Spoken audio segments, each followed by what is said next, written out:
유비현덕 연대기 제1권 하북의 흙먼지 제1부 젊은 칼들 소설 전영훈 낭독 전지원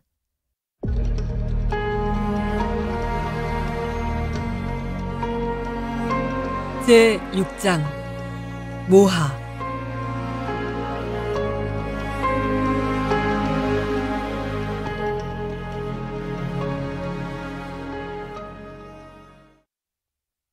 한 제국은 국토를 13개의 주로 나누어서 통치했다.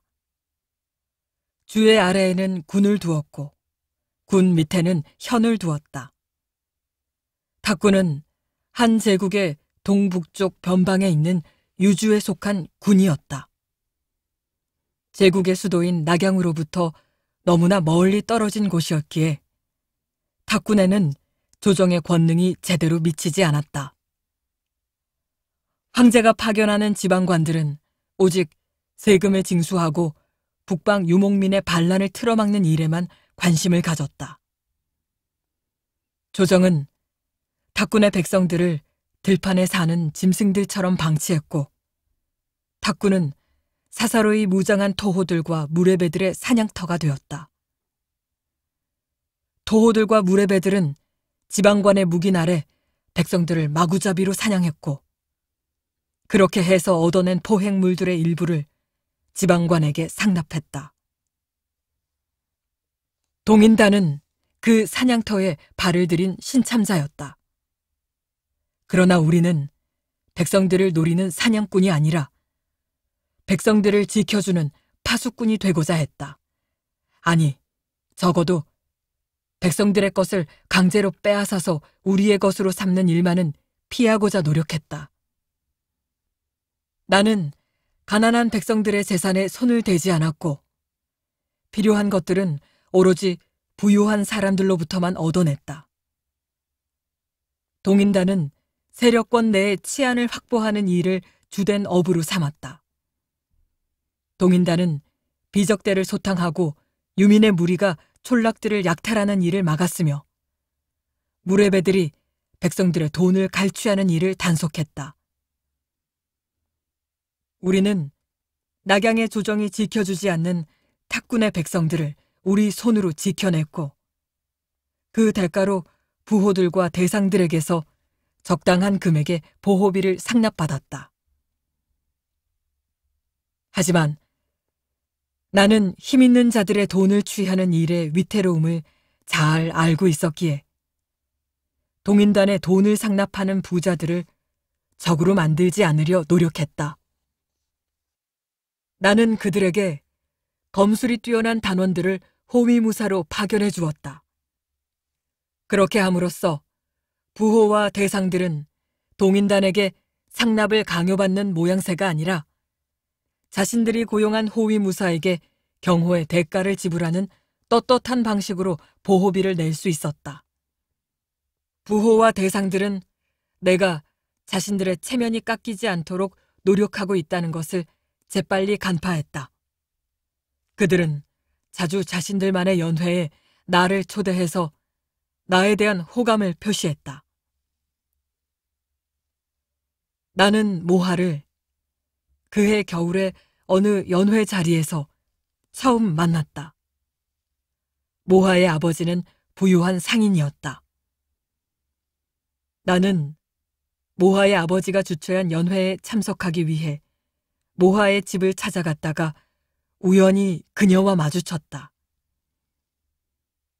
처음 그녀를 보았을 때 모하는 흰 눈이 소복하게 쌓인 정원에 나와서 서늘한 겨울의 보름달을 올려다보고 있었다. 창백한 달빛이 내려앉은 모하의 얼굴이 눈처럼 하얗게 빛났다. 그때 나는 21살의 젊은 사내였다. 나는 눈앞에 서 있는 낯선 여인을 그냥 지나치지 못하고 그녀에게 다가가 말을 걸었다. 겨울바람이 찬데 춥지 않으십니까? 모하는 눈을 가늘게 뜨고서 달빛에 비친 나의 얼굴을 가만히 바라보았다. 현덕 공자님이시군요. 모하의 말투는 당돌했지만 사납거나 앙칼지지는 않았다. 나는 모하의 눈빛에서 나에 대한 강한 호기심을 읽었다. 제 이름을 아시는군요. 저도 낭자의 이름을 여쭤봐도 될까요? 그냥 모하라고 부르시면 됩니다. 늦여름이라는 뜻의 그 모하입니까? 예. 제가 늦여름에 태어났다고 해서 아버지가 붙여주신 아명입니다. 낭자와 너무도 잘 어울리는 이름이군요. 모하 낭자. 나도 모르게 머릿속에 떠오른 생각이 입 밖으로 불쑥 튀어나왔다. 나는 모하라는 아명이 그녀에게 무척 잘 어울린다고 생각했다. 그녀에게서는 여름날의 열기와 가을날의 서늘함이 동시에 느껴졌다. 모하는 말을 할 때 앞에 서 있는 사람의 눈을 정면으로 응시하는 버릇이 있는 것 같았다. 어려서부터 예절 교육을 받는 부유한 집안의 여인으로서는 보기 드문 일이었다. 그럼 다음에 또 뵙겠습니다. 모하 낭자. 오가는 사람들이 많은 장소에서 여인과 단둘이 있기가 부담스러웠던 나는 서둘러서 그녀에게 작별 인사를 건넸다. 공자님, 언젠가 저에게 적기단과 싸웠던 일에 대해 들려주실 수 있나요? 모하는 나의 작별 인사에 화답하면서 그렇게 물었다. 나는 모하의 표정과 말투에서 그녀가 진심으로 내 이야기를 듣고 싶어 한다는 것을 느낄 수 있었다. 제가 수일 내로 다시 찾아와서 꼭 이야기를 들려드리겠습니다. 낭자. 나는 모하에게 그렇게 대답한 뒤 정원을 가로질러 부호들이 기다리고 있을 연회장으로 향했다. 나는 술자리 내내 다른 사람들과의 대화에 집중하지 못했고 오직 한 사람의 얼굴만을 머릿속으로 떠올렸다. 술자리가 끝나고 집으로 돌아가 침상에 누울 때까지도 그 사람의 얼굴은 나를 따라다녔다. 나는 모하에게 나의 마음을 완전히 빼앗겼다는 것을 깨달았다. 모하. 나는 밤이 깊도록 그 이름을 되뇌며 끝없이 몸을 뒤척였다. 그날 이후 나는 온갖 이유를 붙여가며 사흘에 한 번꼴로 모하의 집을 방문했다. 나는 후원에 있는 별당으로 찾아가서 남몰래 모하를 만나곤 했다. 나는 모하와 이야기를 나누는 것이 좋았다. 모하는 아름다운 여인이었지만 나는 오히려 모하의 총명함과 열정에서 더 강한 끌림을 느끼고 있었다. 나는 모하에게 적기단과의 전투에 대해서 상세하게 들려주었고 전투가 끝난 후 동인단을 만들기까지 겪었던 일들에 대해서도 이야기해 주었다. 모하 역시 나에게 많은 이야기를 들려주었다. 모하는 낙양에서 온 청류파 출신의 학자로부터 육아의 경전들을 배웠기에 중원의 그 어떤 문사와도 깊이 있는 대화를 나눌 수 있을 만큼 지식의 수준이 높았다. 그러나 모하는 학문보다는 구체적인 현실에 더 큰 열정을 쏟는 사람이었다. 모하는 부를 쌓는 일에 관심이 많았고 틈만 나면 사기의 화식 열전을 펼쳐서 마음에 드는 구절을 되풀이해서 읽곤 했다. 모하는 자기 집안의 가업을 무척이나 자랑스러워했다. 모하의 아버지는 농가로부터 사들인 양과 돼지를 도축해서 탁군 전역에 유통시키는 중개업자였는데 탁군의 저작거리에서 팔리고 있는 고기의 절반은 그의 손을 거쳐 간다고 해도 과언이 아닐 정도로 사업의 규모가 컸다. 공자님은 도화촌에서 나는 돼지고기를 드셔보신 적이 있나요? 처음 모하를 만난 날로부터 달포가량이 지났을 때 모하는 나에게 문득 그렇게 물었다. 도화촌은 복숭아 나무가 많아서 봄철의 풍광이 아름답기로 유명한 곳이었고 돼지를 사육하는 백성들이 많은 곳으로도 잘 알려진 곳이었다. 적당한 기회가 없어서 먹어보지 못했습니다. 실은 저도 아직 먹어보지 못했어요. 예전부터 맛을 보고 싶었는데 아버지는 도화촌에서 나오는 돼지고기는 아예 상에 올리지도 못하게 하시거든요. 아마도 낭자댁 돼지고기 맛에는 미치지 못하기 때문이겠죠. 나의 대답에 모하는 고개를 가로저으며 말했다. 도화촌 돼지고기는 누린내가 적고 육질이 부드럽다고 하더군요. 특히나 도축하자마자 그 자리에서 바로 내어주는 고기는 탁현의 다른 고기와는 비교조차 할 수 없을 만큼 맛이 뛰어나다고 합니다. 그렇게 말씀하시니 저도 한번 먹어보고 싶군요, 낭자. 나의 대답에 미소를 지으며 고개를 끄덕이던 모하는 곧바로 큰 말실수라도 한 사람처럼 난처한 표정을 짓더니 서둘러 입을 열었다. 도화촌 얘기를 입에 올리다니 제가 생각이 짧았습니다. 방금 이야기는 잊어주세요, 공자님.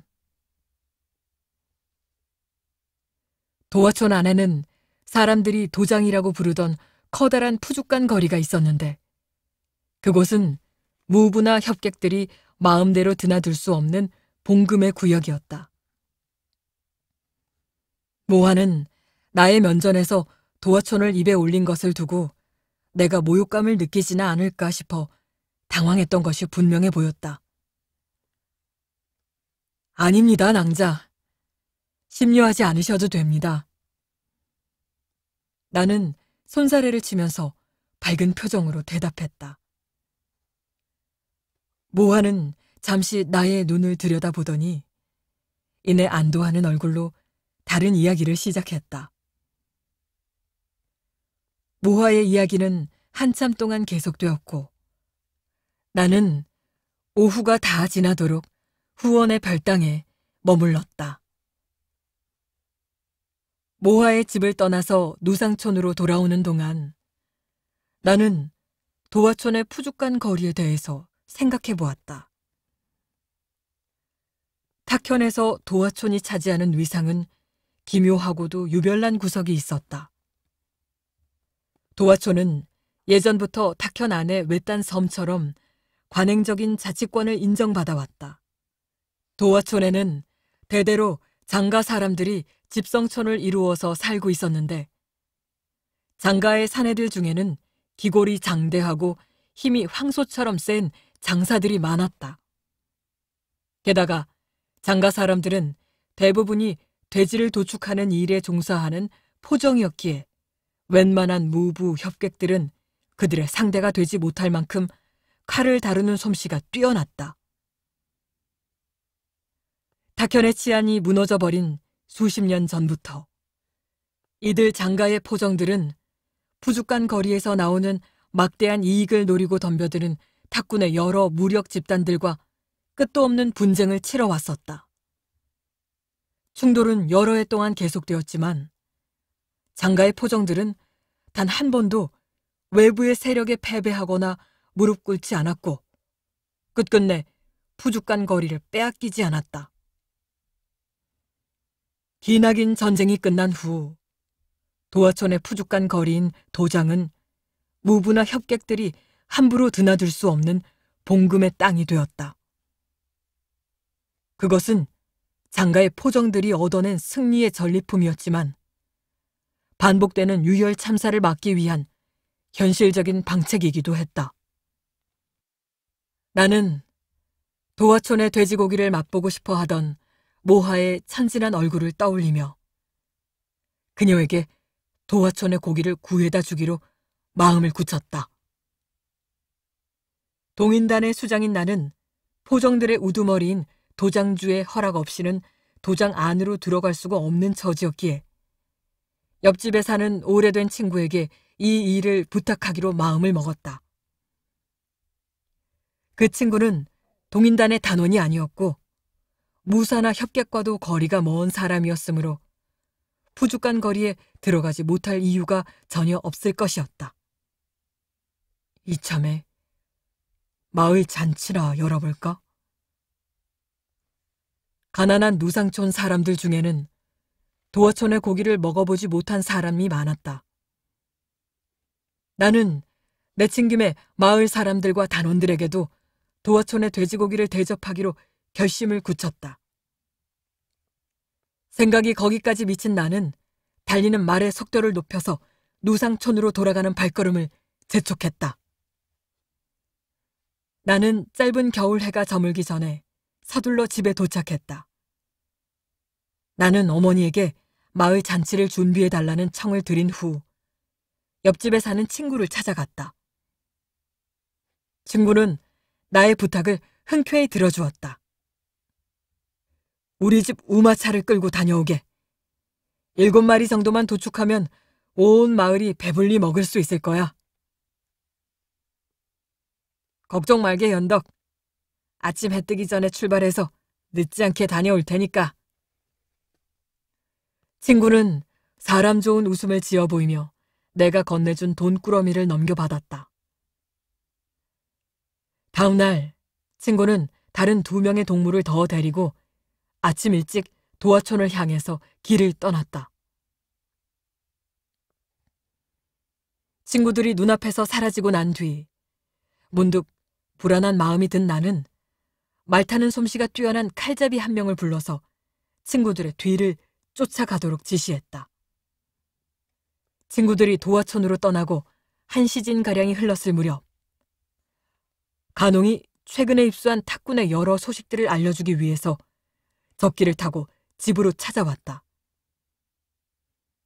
간홍은 탁군 전역에 거미줄처럼 펼쳐놓은 자신만의 정탐망을 가지고 있었고 이를 통해서 탁군에서 벌어지고 있는 모든 중요한 사건들을 누구보다도 먼저 파악할 수 있었다. 특히나 동인단이 여러 귀족과 부자들에게 파견해둔 호위무사들을 통해서 간홍은 탁군 상류층의 내밀한 속사정까지도 깊이 들여다보고 있는 터였다. 자네, 오늘 밤에 달리 할 일이 있나? 저녁에 영채에서 잔치를 열어서 도화촌 돼지고기를 사람들에게 대접할 생각인데 말이야. 간홍으로부터 탁군 지역의 동향에 대한 설명을 듣고 있던 나는 문득 잔치 생각이 나서 그렇게 물었다. 도화촌이라고? 그렇지 않아도 지금부터 도화촌 얘기를 할 참이었는데 말이다. 간홍은 도화촌이라는 말을 듣자마자 정색을 하며 대꾸했다. 도화촌이 왜? 얼마 전에 푸죽간 거리에 도장주가 바뀌었거든. 원래 있던 도장주가 말에서 떨어져 크게 다쳤는데 그 틈에 동생이 형을 내쫓고 도장주 자리를 꿰찼다더군. 그런데 이 사람이 워낙 욕심이 많고 흉폭해서 벌써 도화촌 사람들 사이에 원성이 자자한 모양이더군. 이전 도장주에게 아들이 있지 않던가? 왜 아들이 도장주를 맡지 않은 거지? 이전 도장주의 아들은 탁군에서 모르는 사람이 없는 유명한 장사였다. 그는 초패왕 항우가 다시 돌아와도 이기지 못하리라고 할 정도로 힘이 세고 싸움을 잘하는 사내였다. 하필이면 그때 겨울 사냥을 나가느라 도화촌에 없었던 모양이야. 무서운 조카가 없으니까 숙부가 마음 놓고 일을 벌였던 거지.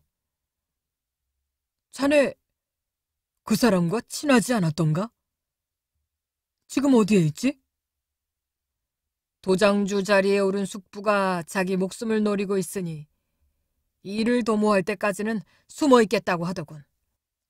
딱한 처지를 두고만 볼 수가 없어서 며칠 전에 사람을 보내서 돈과 곡식을 조금 보태주었다네.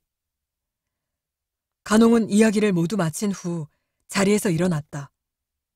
나는 문 밖으로 나서려는 간홍에게 다시 한번 물었다.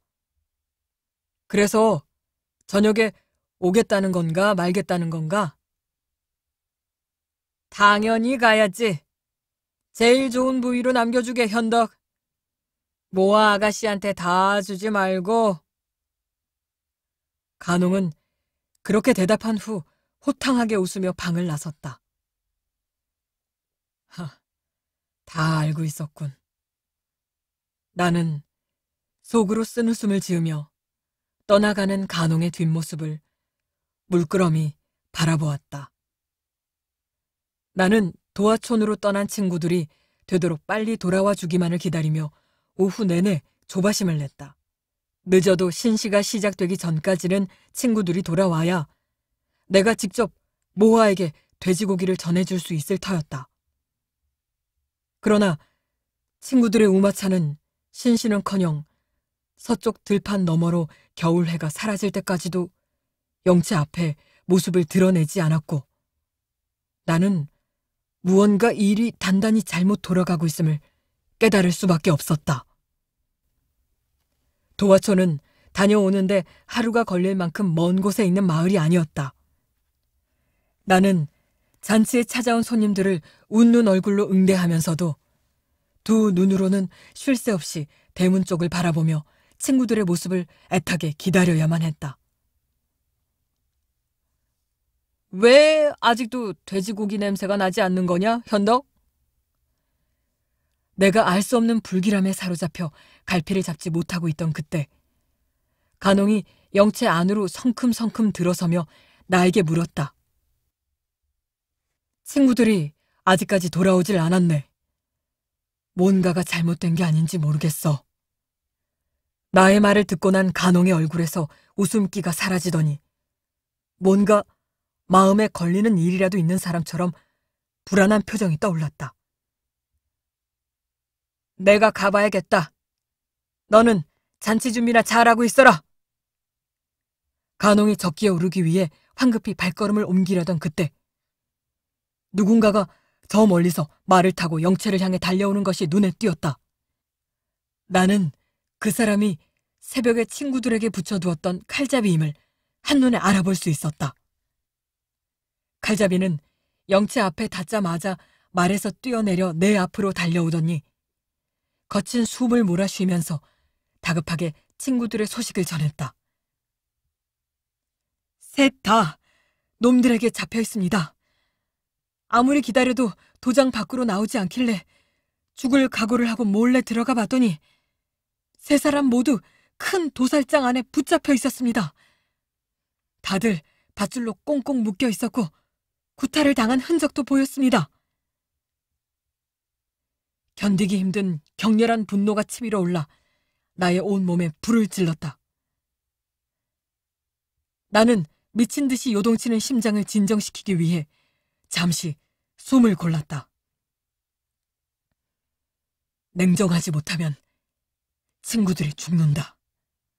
나는 속으로 그렇게 되뇌이며 마음을 가라앉히려 했었다. 어떻게 할까, 현덕? 이참에 싹 다 밀어버릴까? 간홍이 격앙된 어조로 나에게 물었다. 나는 입을 굳게 다문 채로 잠시 생각에 잠겼다가 이내 입을 열었다. 헌화, 지금 당장 도장주의 조카에게로 가주겠나?